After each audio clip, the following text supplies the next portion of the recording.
Good afternoon, and welcome to our webinar on the proposed disclosures for certain special purpose financial statements that are contained in the recently exposed draft 293. Thank you for tuning in during lunchtime, and especially this must be a busy time for the year for many of you. Let me introduce your presenters today. My name is Friedrich, and I'm joined here by Kim and Anne. Before we start, let me run through a few housekeeping things. Hopefully you can all hear us as well as see the slides. And you should be also able to see control panel on your screens where you can use the ask question function to ask any questions.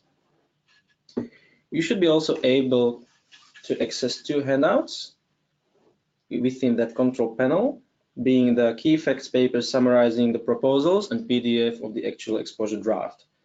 Both are also available on the AASB website. Also, on a side note, we had a couple of IT issues this morning. Hopefully they will not impact this webinar, but in case we'll drop out, please hang on there and we will come back. And now, without further ado, let's see what's the agenda for today.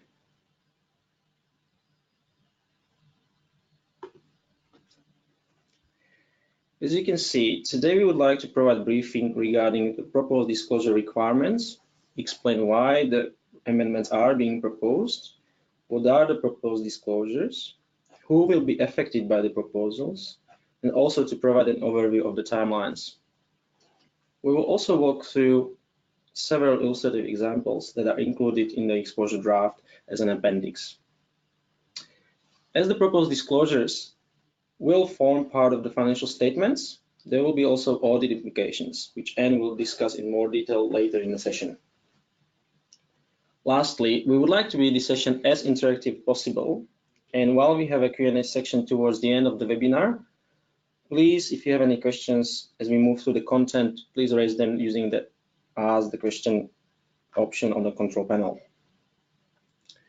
We also have prepared a few polling questions that will post throughout the webinar. They will appear on your screen as a multiple choice questions. Please select one answer. Now, before we'll get further into the details, let's have two polling questions that can help us to understand the composition of today's audience. So that will be poll question one, and let me share the poll with you now. You should be able to see the poll question on your screens now. The question is, what is your role? Obviously, this is meant within the context of the financial reporting. Please select the answer that best describes your role.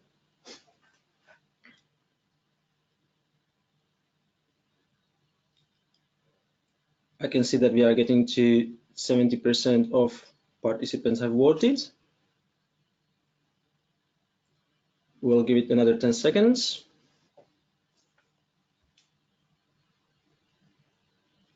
And we'll be closing some webinar poll apologies now. Thank you for responding, and these are the results of the poll. Hopefully you can all see them on the screen, and we have a fairly even representation across preparer, auditors, and technical advisors with 30% other. Unfortunately, we don't have representation from users. Next polling question we would like to move to at this stage. It's polling question number 2. And I will share the poll with you in a second.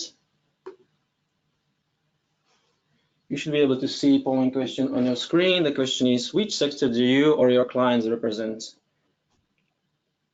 If and obviously select the answer which is most appropriate.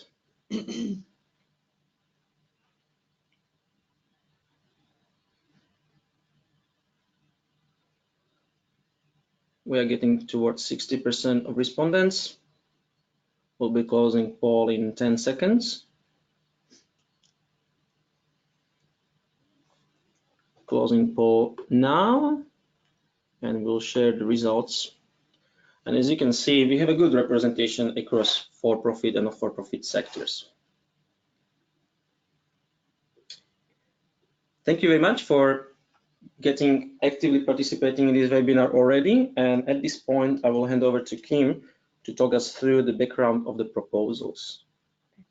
Thanks, Frederick. Now, as you'll be aware, the AASB has a broader project on its agenda proposing to remove the ability for certain entities to prepare special purpose financial statements.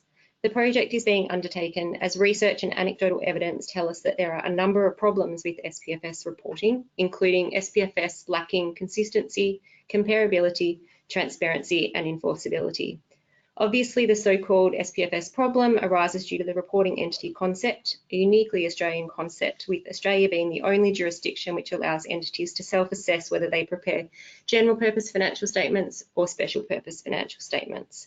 And where they're preparing special purpose financial statements, they can obviously self-select their reporting requirements.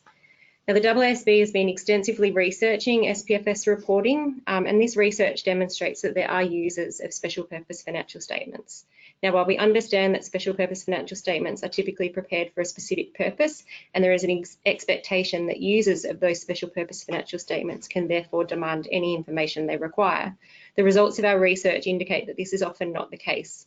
This means that special purpose financial statement users often cannot demand the information that they require, and therefore the special purpose financial statements are lacking in transparency.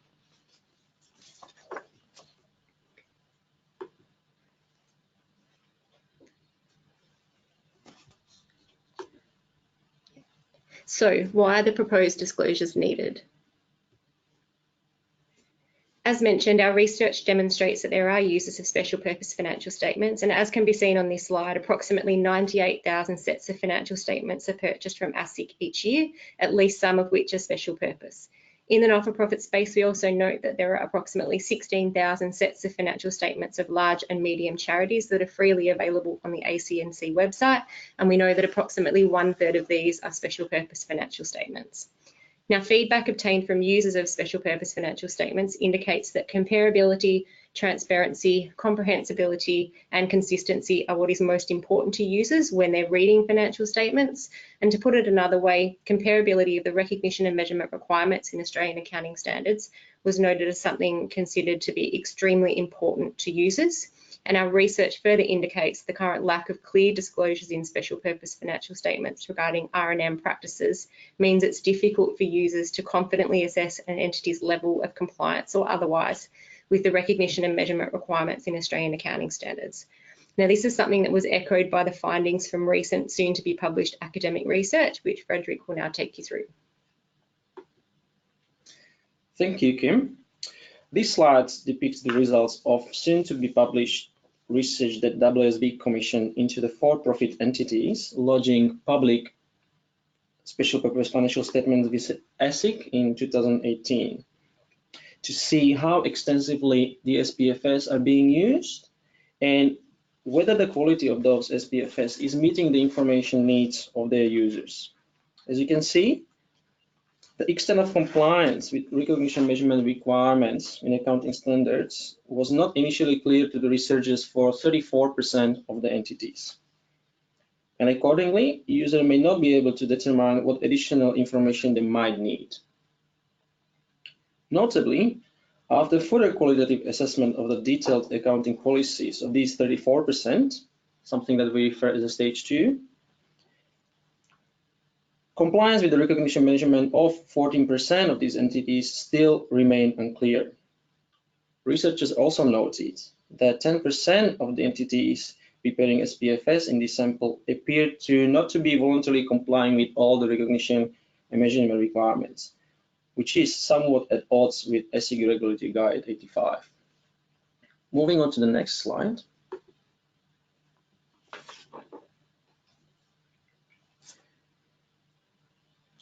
Similar, soon-to-be published research has been commissioned by the AASB examining the reporting practices of large and medium charities lodging financial statements with the ACNC.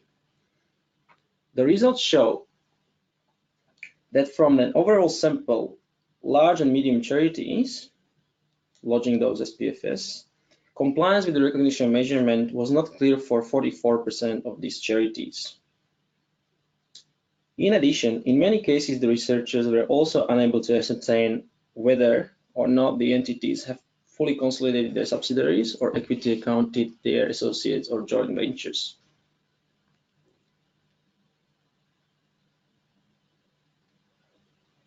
We have received a question whether the recognition measurement of all standards except consolidation are not already mandatory as FPFRs. Yeah. So I think that's a really interesting question, and that's something that we have been, as staff, considering quite heavily, because we know that ASIC Regulatory Guide 85 has published, which was published in 2005, has put forward ASIC's view, and the view of ASIC in that regulatory guide certainly seems to be confirming, I guess, or requiring that the recognition and measurement requirements of all Australian accounting standards be applied in the special purpose financial statements. Obviously, that's ASIC, so that's therefore dealing with those companies and whatnot regulated by the Corporations Act, and it's something that certainly would be considered better practice. Thank you. And I would just add, obviously, the research shows that in practice there is actually diversity, and that's why those proposed disclosure requirements are being put on the table, and that's why we are having this conversation today. Thank you very much for that question.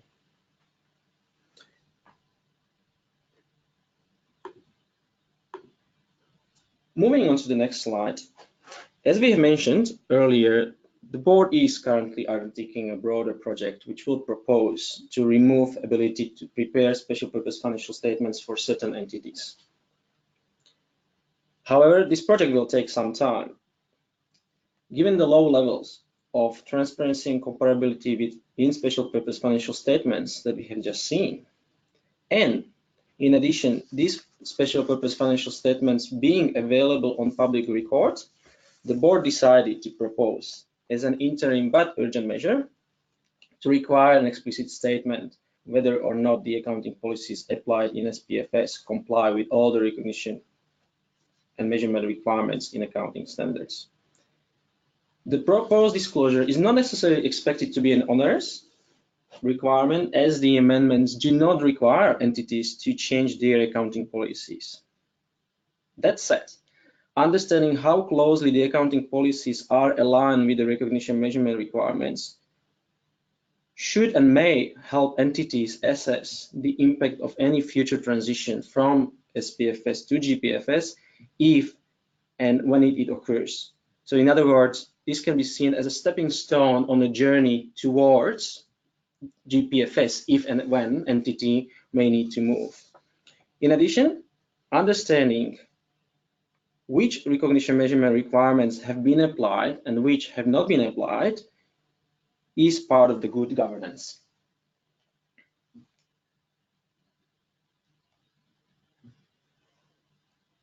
With that, we have a couple of questions on the research. We have been quoted whether the research look at who the auditor is, and it does, obviously not necessarily on name basis, but from what I remember, the research will have tables, or at the moment the draft have the tables whether the statements have been audited, and what's the group of auditors looking at those. Another question we have received, whether the research findings are available in full. The research reports will be available soon. I will now hand over back to Kim, who will talk us through the scope of the application and details of the proposed disclosures. Thanks, Frederick. Now, when deciding on which entity should be required to make the proposed disclosures, the board decided that the disclosure should only be required mandatorily by entities lodging special purpose financial statements with ASIC under Part 2M.3 of the Corporations Act. So that includes your large proprietary companies, your small foreign controlleds, and your unlisted publics, as well as entities lodging special purpose financial statements with the ACNC. So that includes your large and medium charities. Now, the board decided that the scope of the proposals was likely to capture most of the entities preparing and lodging special purpose financial statements on public record, acknowledging that there are some entities that will not necessarily be captured. So, for example, an association that's not a charity. However, these entities that are not directly captured are not expected to be lodging their financial statements on the public record. So what will you need to disclose? Now, this slide contains a snapshot of the required disclosures. However, arguably the most important disclosure, which has been briefly mentioned earlier, is the requirement for an entity to make an explicit statement as to whether or not the accounting policies applied in the special purpose financial statements comply with all the recognition and measurement requirements in Australian accounting standards. Now, if an entity's accounting policies do not comply, the entity is required to disclose an indication of where they do not comply. However, it should be noted that the board is not suggesting or requiring that this indication includes a reconciliation or a quantification of any instances of non-compliance. It's purely a narrative or explanatory statement. And further, in light of the broader project proposing to remove the ability for certain entities to prepare special purpose financial statements, the board also decided to propose requiring contextual information because we've heard, as Frederick mentioned earlier, that it's often difficult for users of special purpose financial statements to understand whether the entity has subsidiaries, associates and joint ventures, particularly where consolidated financial statements have not been prepared. Now, for this reason, the board's proposing that where an entity has subsidiaries, associates or JVs, they disclose whether or not they have been consolidated or equity accounted in a manner consistent with the requirements of Australian accounting standards. So obviously AASB 10 and AASB 128. And where that hasn't occurred, they need to be disclosing that fact as well. Now, in the for-profit space, even if an entity is not preparing consolidated financial statements, they are required by the Corporations Act to consider consolidated revenue and consolidated assets for the purposes of determining whether the entity is a large or small proprietary company. So therefore, they would need to be aware of any relationships that they have with other entities, and this disclosure is therefore not expected to be onerous. On the other hand, in the not-for-profit space, there is no similar requirement to consider consolidated or group information. And as a result, the board has proposed an exemption from the requirement to disclose the contextual information where a not-for-profit has not assessed whether they have subsidiaries, associates or joint ventures. A not-for-profit entity would instead be required to disclose only that fact. And we'll go through an illustrative example of what that disclosure might look like shortly. Now, ED 293 includes implementation guidance and illustrative examples, which are proposed to accompany AASB 1054. And while they illustrate aspects of AASB 1054, they're not intended to provide interpretive guidance. This slide and the next slide highlight two flowcharts which are included in the ED.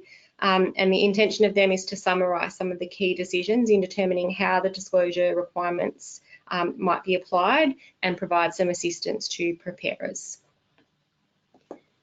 Now, you will note that this second flowchart is slightly different from the first. This second flowchart is for not-for-profit entities, and the key difference is because of that exemption that we just talked about in terms of not-for-profit entities not being required to disclose the contextual information where they have not assessed whether or not they have subsidiaries, and instead they just disclose that fact. Now, I'll hand back to Frederick and he will take you through some of the worked examples included in the exposure draft. Okay. Before we get to the illustrative examples, we have received a couple of questions on the details of the research. What we'll do, we'll come back to those questions after the webinar, sharing those details to the extent they are available at the moment. Having said that, those both research reports are in the final stages and will be released really soon to public. Going back to the slides, we don't have to spend too much time on this table. However, we just wanted to show you the table, which is, by the way, included in the appendix to the exposure draft preceding the illustrative examples, and illustrates a range of the scenarios we have provided within the appendix. Noting that we've tried to illustrate those cases where there were common deviations from the recognition measurement requirements, and obviously try to represent entities across for-profit and not-for-profit sectors. We'll now go through in more detail through those several illustrative examples that we have highlighted on this slide. In this particular example, we have illustrated the case where the entity did not prepare consolidated financial statements because they applied exemption under AASB 10. However, applied all other aspects of recognition measurement requirements in the accounting standards. At this point, I would like to also point out that obviously the indication is not required for those instances of departures in recognition measurement requirements that are not material to the financial statements in line with AASB 101 and 108. I will now hand over back to Kim to go through the rest of the illustrative examples. Great. Now, illustrative example 5 covers the exemption that I mentioned earlier for the not-for-profit entities. And as you can see, in illustrative example 5, the entity is a not-for-profit and it has not assessed whether or not it has subsidiaries, associates, or joint ventures, and simply discloses this fact. In this example, the not-for-profit entity has complied in all other respects with the recognition and measurement requirements in Australian accounting standards, and therefore the disclosure is not expected to be onerous.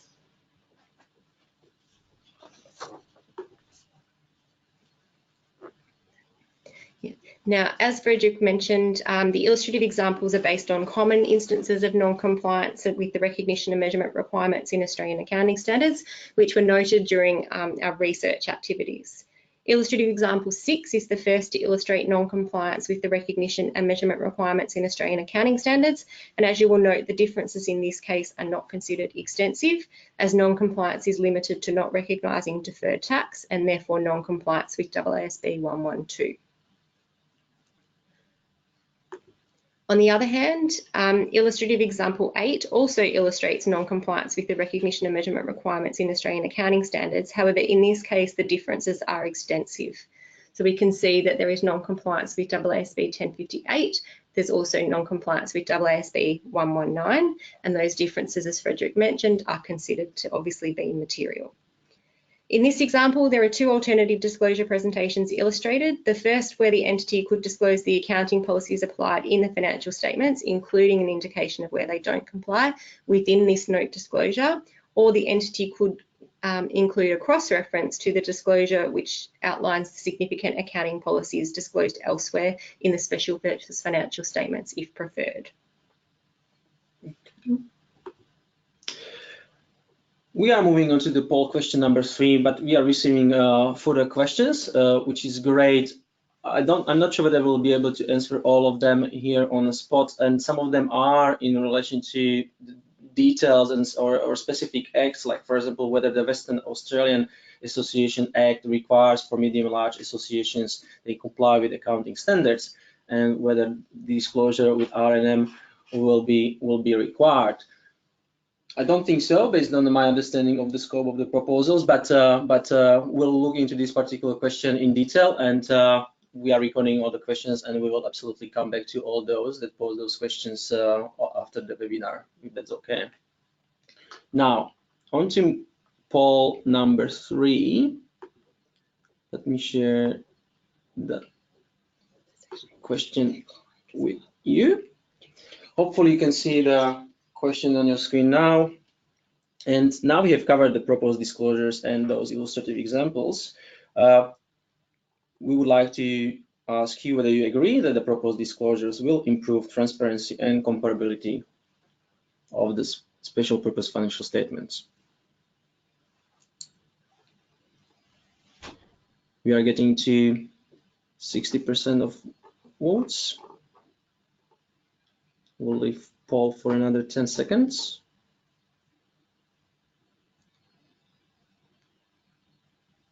I'm closing poll now and sharing the results now. And you should be able to see the results that I'm very pleased with, showing that 74% of you agree that these proposals will improve transparency and comparability with the special purpose financial statements. Thank you. We have another poll question prepared for you at this stage. Poll question number 4 that I will share in a few seconds. Should be able to see the question now. And the question is whether you find the implementation guidance and illustrative examples helpful.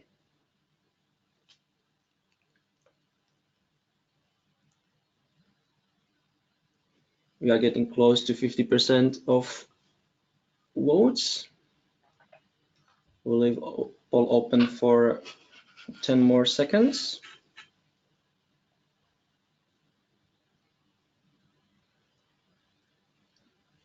And I'm closing poll now. And sharing the results with all of you. And you should be able to see on your screens that 66% of you consider the implementation guidance and illustrative examples helpful. For those that are not sure or believe no or responding no to this question and also the previous question, we absolutely would urge you and encourage you to provide feedback to the AASB in many forms. You can engage with AASB, and we'll be talking about that in a short while as a process of the collecting of the feedback. With that, I will now hand over to Anne to talk us through the audit implications of the proposals. Thank you, Freddie. Okay, so obviously the auditor provides an opinion on the financial report as a whole. This will be a required disclosure in the financial report. So therefore, the auditor's opinion covers that required disclosure. So the impact on the auditor will really depend on the entity. So as we said, some entities preparing special purpose financial reports are already in compliance with R&M. They state that, and the auditor has considered that when they're auditing the financial report. For others, where it isn't clear whether they are in compliance with recognition and measurement, and the entity will need to consider whether they will be changing their accounting policies, and they'll need to be talking to their auditor about that. So the impact will really depend on the entity and their current level of compliance and what they intend to do. Basically, the auditor will need to consider whether the financial report adequately refers to or describes the financial reporting framework, and in this case, the special purpose reporting framework. That's a requirement of ASIC 700. They need to consider whether the additional required disclosures have been made in the financial report. So they're the additional disclosures that Freddie and Kim have been through. They also need to consider materiality. So especially when you get into whether they think that the statement as to whether they are in compliance with recognition and measurement, whether that is a materially correct statement, materiality comes into play. So this will impact the auditor because this is additional disclosures within the financial report, and they are very important disclosures. So I really urge preparers to discuss and agree the impact with your auditor. Think about what type of documentation or analysis that they will require, especially if this results in a change. The AASB have just recently issued a bulletin which talks more broadly about the auditor's responsibilities in relation to the financial reporting framework. So I request that you go and read that. So that's looking more broadly about ensuring that the financial reporting framework adequately describes ensuring that the financial report adequately describes the financial reporting framework. And then leading on to that, it does discuss that this ED, if it comes into effect, will impact the disclosures in relation to accounting policies, and the auditor will need to assess those. Thank you. Perfect. Thanks, Anne. Some very important reminders for auditors and preparers alike.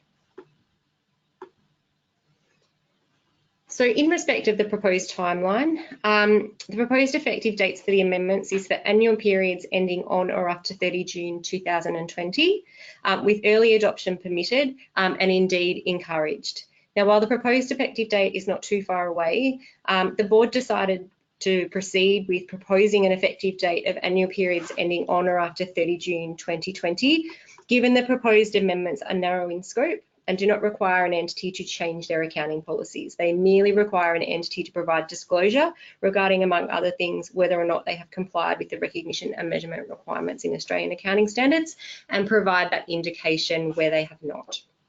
The proposed effective date is further supported, if you will, by what we discussed earlier regarding the lack of transparency and comparability in special purpose financial statements, meaning the disclosures required by the proposed amendments are urgently needed. It's also very important to note that the proposed amendments are just an interim measure aimed at improving transparency and comparability in special purpose financial statements in the short term, while the board continues to progress its broader project proposing to remove special purpose financial statements, proposing the ability for certain entities to prepare special purpose financial statements, which I also mentioned earlier.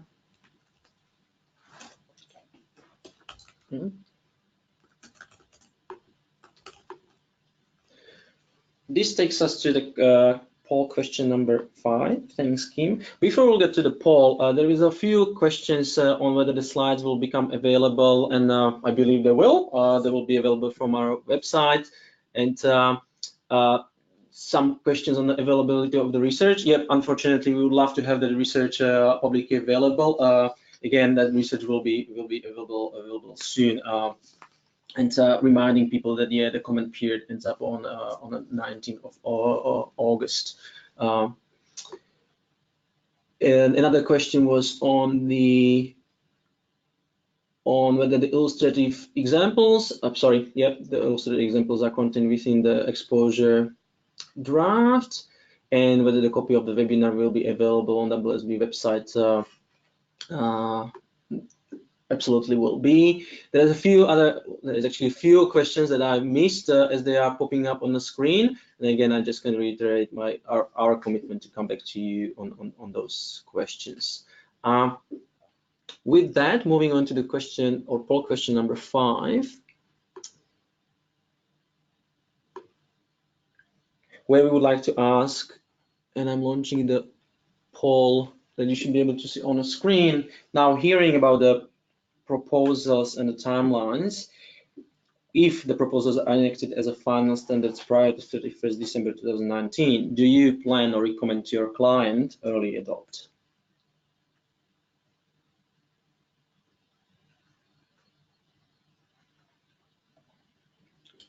We are getting over 50% of the votes.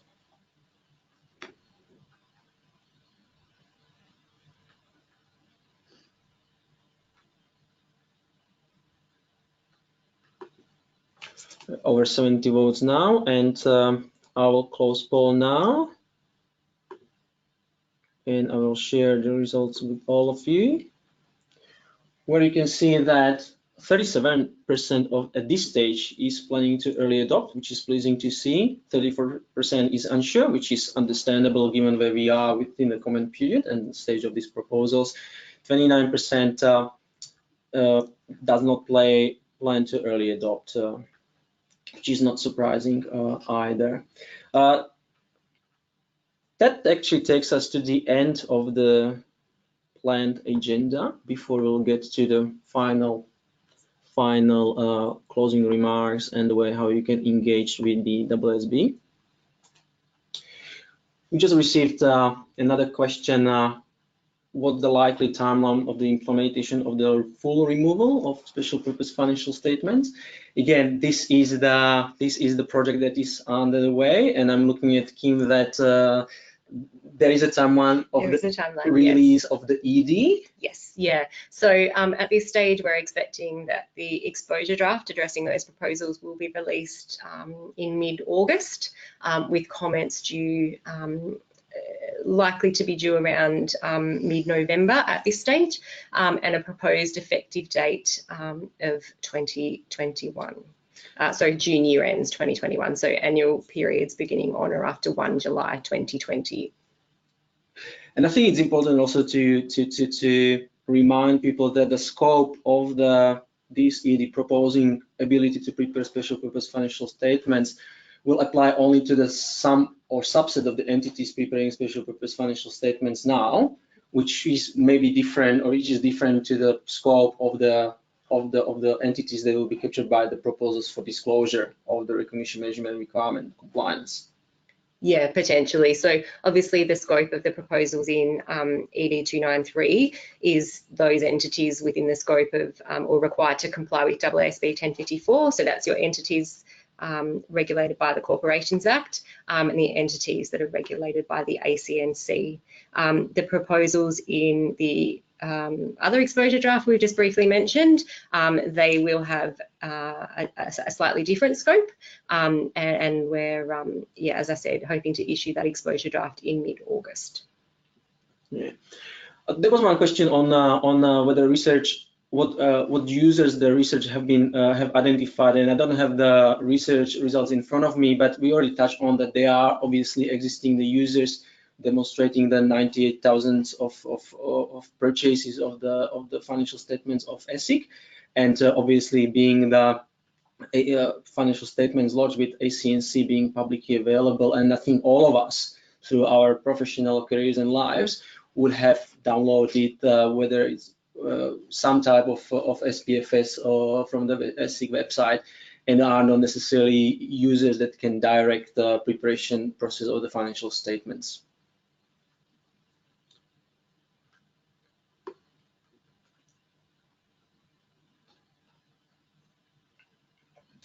Okay, there is a question whether AASB got feedback from 98,000 users. I cannot answer yes to that question, to be clear at this stage. In the interest of time, I think we will move on, and I will hand over to Kim to walk us through the way how you can engage with AASB and provide feedback on these proposals, and any final closing remarks. Yeah, thanks, Frederick. So as always, with any of the projects and proposals that the AASB are working on, AASB staff are very keen to hear from you, and we greatly appreciate any and all feedback that you may have. So as Frederick mentioned, comments on the exposure draft close on the 19th of August, and we would welcome your comments, which can be submitted via the AASB website. However, we understand it's a very busy time of year for you all, and therefore you might not have time to provide a formal written submission.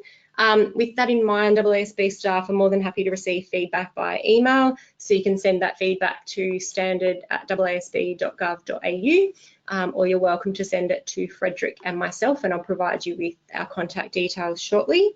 You're also welcome to engage with the AASB and staff via LinkedIn, and at the conclusion of this webinar you'll be directed to a feedback form, and one of the questions on that feedback form will give you an opportunity to also provide some brief feedback, should you wish to, in relation to the proposals that we've discussed as part of this webinar.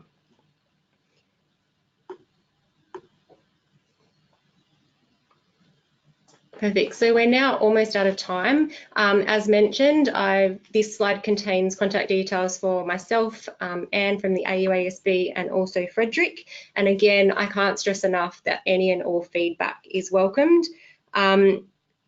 Again, staff are more than happy to engage with any interested parties via a teleconference or a quick phone call if that's something that is of interest to you. So please just get in touch if you have any thoughts. And before we'll do the closing remark, I see that there are still questions popping up. What we'll do, we will give maybe 1 minute for those who wants to still pose a question, so we can capture them. Those questions are recorded, and we'll be going through those and responding to those who pose those questions offline after the webinar.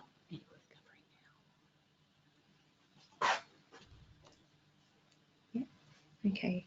Perfect. So once again, thank you for your time today. I know it's a very busy time of year, and you've arguably given up your lunch breaks to hear all about the proposals in ED 293. We will now close the webinar, and as mentioned, you'll be directed to provide some feedback on the webinar, and you'll also, as I said, have the opportunity to provide some feedback on the proposals.